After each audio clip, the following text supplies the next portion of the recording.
प्यारे विद्यार्थियों नमस्कार। पद सफलता के YouTube चैनल पर आपका हार्दिक स्वागत, अभिनंदन। मैं नंदकिशोर यादव NK यादव।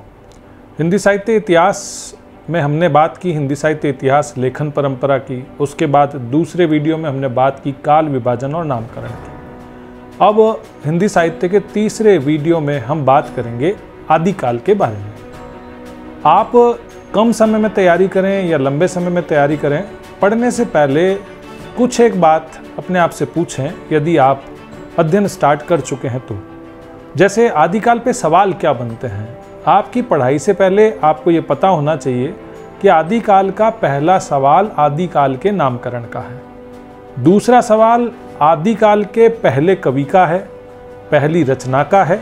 जब ये निश्चित हो जाए तो फिर बात आती है कि हम आदिकाल के जब काल विभाजन नामकरण की बात करें, समय सीमा के कवियों की बात करें, तो आदिकाल के प्रारंभ में हेमचंद्र के दोहों से शुरुआत मानी जाती है और आदिकाल के अंतिम सीमा के कवियों में विद्यापति, अमीर खुसरो के साथ में मुल्ला दाऊद भी रहते हैं। अब एक छोटा सा सवाल बना लिया जाए कि आदिकाल के अंतिम सीमा के कवियों में नहीं है, तो यहाँ प्रारंभिक तौर पे तैयारी करने वाले विद्यार्थियों से जो गलती होती है, उन्हें अकस्मात याद आता है कि मुल्ला दाऊद तो सूफी प्रेमाख्यान परंपरा के कवि होने के नाते भक्ति काल में जाने चाहिए। इस बात का आप विशेष रूप से ध्यान रखें। आदिकाल के अंतिम सीमा के कवियों में विद्यापति, अमीर खुसरो के साथ में मुल्ला दाऊद हैं, जो कि सूफी प्रेमाख्यान परंपरा के पहले कवि माने जाते हैं। आदिकाल के नामकरण की बात में एक बार वापस हम लोग आचार्य रामचंद्र शुक्ल को याद करें। आचार्य रामचंद्र शुक्ल के नामकरण का आधार प्रमुख ग्रंथ से प्रवृत्ति निकालना और प्रवृत्ति के आधार पर नामकरण करना। आदिकाल को आचार्य रामचंद्र शुक्ल ने वीर गाथा काल कहा। फिर एक बार मैं चाहूँगा कि आप लोग स्मृति में कुछ चीज़ें देखें ज़रूर कि वीर गाथा काल नामकरण में वीर रस की प्रधानता, गाथा यानी प्रबंध रचनाओं का एक काल रहा। अब हम लोग बात करते यहीं से आदिकाल को वीर गाथा काल कहने वाली 12 रचनाओं के बारे में आपको बेसिक जानकारी किस तरह की हो। यदि हम लोग बात करें नेट के सवालों की, तो नेट में एक सवाल शुरू से ही रहा, इन 12 ग्रंथों में से स्टार्टिंग में जब क्वेश्चन बनते थे तो रचनाकार के बनते थे और बिसल देव रासो और विजयपाल रासो के रचनाकार में आपको कंफ्यूज किया जाता था। अब बात करें इन 12 रचनाओं पे किस तरह से सवाल बनते हैं। इन 12 रचनाओं पे बेसिक सवाल रचनाकार का है, बहुत ध्यान से सुनिएगा। आप बार बार भी वीडियो देख सकते हैं। रचनाकार के बाद में सवाल आता है कि 4 ग्रंथ जो हैं इन 12 में से वो अपभ्रंश के हैं। अब वो अपभ्रंश के कौन से रचनाएं हैं या आप उन्हें कैसे याद करेंगे। 8 रचनाएं जो हैं वो आपकी देश भाषा की है। अब देश भाषा क्या है ये भी आपको पढ़ना पड़ेगा।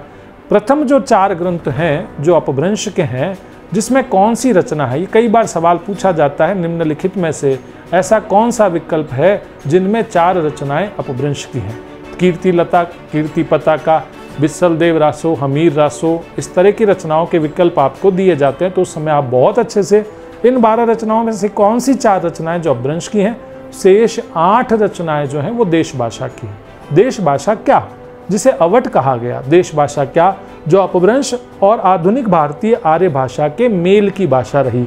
अवट और क्या, अवट यानी पुरानी हिंदी, और भाषा विज्ञान में इसे शुद्ध भाषा न कह के संधि काल की भाषा कहा जाए। अब यहीं पे इन रचनाओं में से जो 12 रचनाओं की हम बात कर रहे हैं, रचनाकार आपने याद किया, 4 अपभ्रंश की रचनाएं याद की। उसके बाद में इन रचनाओं का ही कोई क्वेश्चन बना के आपसे पूछ लिया जाए कि रामचंद्र शुक्ल के नामकरण के आधार की रचनाएं किस विकल्प में हैं, तो इन 12 रचनाओं को आपको याद रखना है, जिसमें 6 रासो हैं, 6 रासो नहीं है, यानी शीर्षक में रासो नहीं है। अब 6 रासो नहीं है उन रचनाओं में कीर्ति लता है, कीर्ति पताका है, विद्यापति की पदावली है, खुसरो की पहेलियाँ हैं। इस तरह से आप लोग इसको याद रखना शुरू करें। तो अब 12 रचनाकार, 4 अपभ्रंश की कौन सी रचनाएं, 8 देश भाषा की कौन सी रचनाएं, 6 के टाइटल में रासो है, 6 के टाइटल में रासो नहीं है। इस तरह से आपको इनको पढ़ना पड़ेगा। अब दूसरा सवाल, रासो शब्द की व्युत्पत्ति, किस विद्वान ने क्या कहा। और सबसे महत्वपूर्ण, हजारी प्रसाद द्विवेदी जब रासो शब्द की व्युत्पत्ति के संबंध में आपको रचना शैली से जोड़ के बताते हैं, एक गेय छंद के रूप में बताते हैं। स्टार्टिंग में वीर गाथा, बाद में श्रृंगार, या श्रृंगार में पहले वीर गाथा में बाद में, इस तरह के बहुत से कन्फ्यूज़न आपको पढ़ते समय होंगे और उनका निराकरण करके आपको आगे बढ़ना। फिर बारी आई कि पृथ्वीराज रासों पे सवाल क्यों बने। सबसे विवादास्पद लेकिन प्रसिद्ध रचना पृथ्वीराज रासों। रचनाकार चंद बरदाई। छंदों की संख्या जो प्रयुक्त हुए कितनी, सर्गों की संख्या कितनी, प्रसिद्ध सर्ग कौन सा, जहाँ की सर्ग का टाइटल समय नाम से है। अब इस तरह की बात, प्रमुख कौन सा, पृथ्वीराज रासों का अंगी रस कौन सा, यानी प्रमुख रस कौन सा, सहायक रस कौन सा। फिर बहुत सी टेक्निकल बातें आपको आती हैं, जिनमें सबसे बड़ा एक प्रश्न होता है कि पृथ्वीराज रासों को प्रामाणिक मानने वाले आलोचक कौन है, अप्रामाणिक मानने वाले आलोचक कौन हैं और अर्ध प्रामाणिक मानने वाले आलोचक कौन हैं। इस प्रश्न को आप परीक्षा के एक दिन पहले ही देख के जाएं और भी देख के जाएं, यानी पहले पढ़ा हुआ होगा तो एक बार हल्का सा जो कन्फ्यूज़न है वो आपके दूर हो जाएगा। अब बिस्सल देव रासों पे प्रश्न क्यों पूछा जाए। एक तो इसका रस श्रृंगार, पहली बार हिंदी साहित्य में 12 मासा वर्णन होता है। यहाँ मैं प्रिय विद्यार्थियों आपको एक कहना चाहूँगा, हमारे सिलेबस में किसी भी विषय वस्तु की प्रसिद्ध रचना को शामिल किया जाता है, लेकिन याद रहे वो हिंदी साहित्य की पहली हो ये ज़रूरी नहीं। पहली बार 12 मासा वर्णन बिस्सल देव रासों में आता है। 12 मासे वर्णन का मतलब षड ऋतु वर्णन से है और मुख्य रूप से हिंदी में वियोग श्रृंगार की एक शैली परंपरा के रूप में इसे अपनाया जाता है। अब नेट की जब आप तैयारी करते हैं आदिकाल को लेके, तो अभी काफ़ी सवाल इस तरह से भी आए कि इन रचनाकार जो हैं और रचनाओं के नामकरण पूछने के अलावा अमुक रचना के पात्र पूछ लें, नायक नायिका पूछ लें, क्योंकि रासो काव्य परंपरा में जब हम लोग बात करते हैं नायक के नाम के आधार पर ही रचना का नाम है, उस स्थिति में आपको नायिका के नाम पूछे जाते हैं तो वो आपको बहुत अच्छे से याद हो। शैली डिंगल है या पिंगल है। डिंगल और पिंगल शैली हैं। डिंगल शैली में अपभ्रंश प्लस राजस्थानी वीर रस के लिए प्रयुक्त होती है। पिंगल में अपभ्रंश प्लस ब्रज सामान्य रूप से श्रृंगार परक रचनाओं में इस शैली का प्रयोग किया जाता है। अब आपके टेक्निकल वर्ड आए, डिंगल, पिंगल, अवट, पुरानी हिंदी, ये चीज़ें आपको निरंतर अभ्यास के द्वारा आपको सीखनी है। 12 ग्रंथों के बाद विषय वस्तु की बात, कितने छंद हैं, सर्ग समय कैसे क्या वर्णन है, नायक नायिका, ऋतु शैली वर्णन वगैरह आपको सारा तैयार करना है।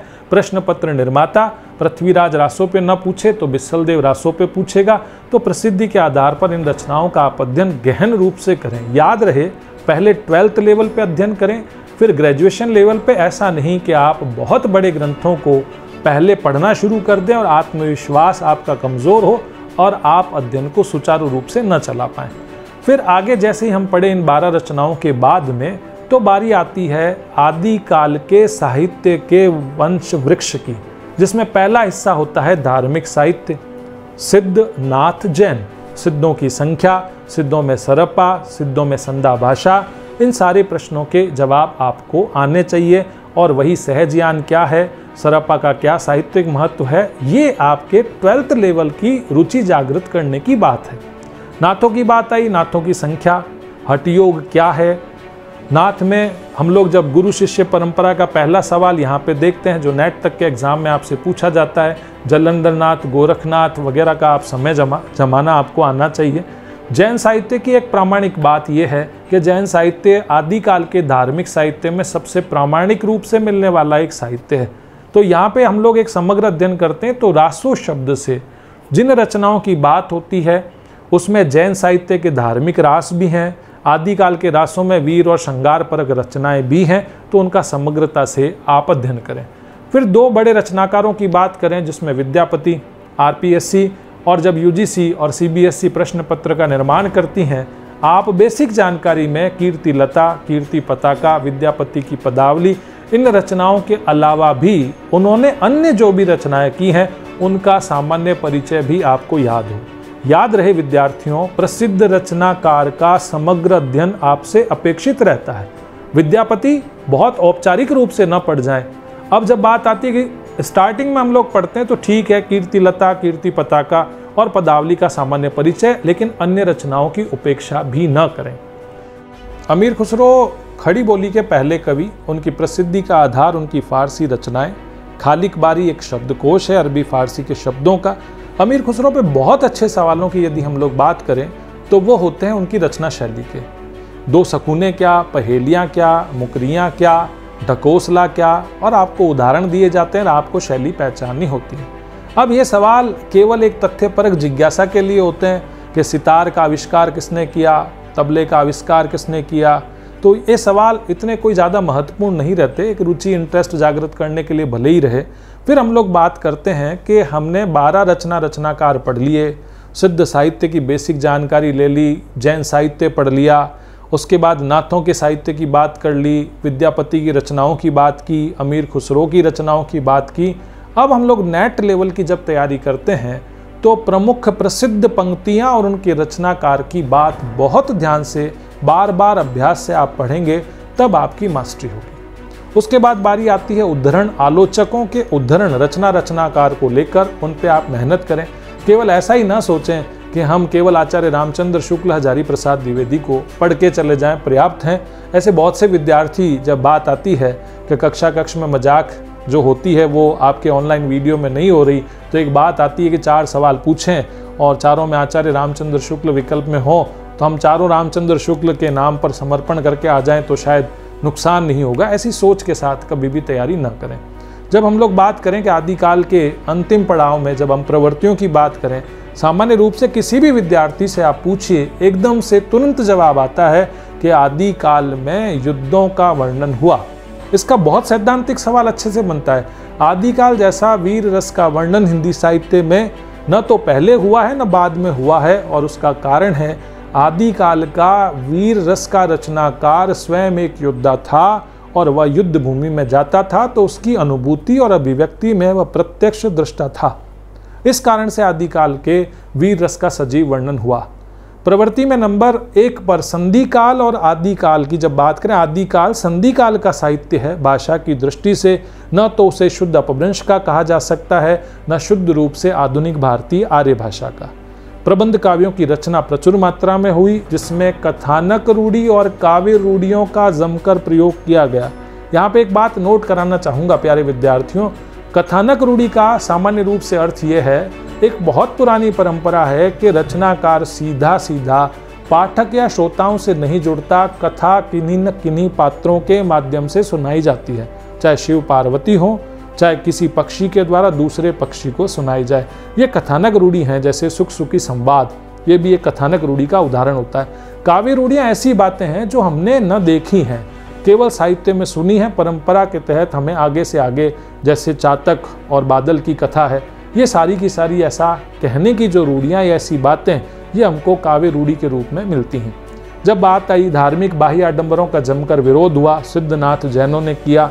उसके बाद नंबर 2, प्रबंध रचनाओं में मुख्य अंगी रस के रूप में वीर रस रहा, सहायक के रूप में श्रृंगार रहा। श्रृंगार में संयोग वियोग दोनों का चित्रण हुआ।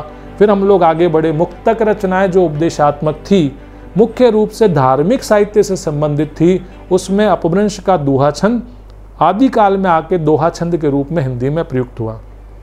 आदिकाल का साहित्य डिंगल और पिंगल शैली का साहित्य है। आदिकाल के साहित्य ने भक्ति काल को बहुत कुछ दिया। इस देन को भी आपको देखना है, कैसे विद्यापति के गेय पद भक्ति काल में कृष्ण भक्ति शाखा से जुड़े।